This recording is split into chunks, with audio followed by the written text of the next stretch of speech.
আমি কিন্তু আশায় থাকি না। বলছে এখনো তোর আশায় থাকি, আইরে বেঈমান ফিরে আয়।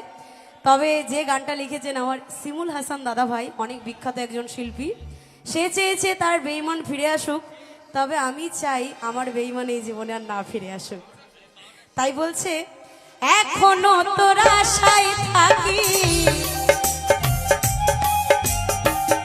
এখনো তোর আশায় থাকি, আইরে বেঈমান ফিরে আয়। আপন ভেবে জায়গা দিলে কলিজা কেটে নিয়ে যায়, আপন ভেবে জায়গা দিলে কলিজা কেটে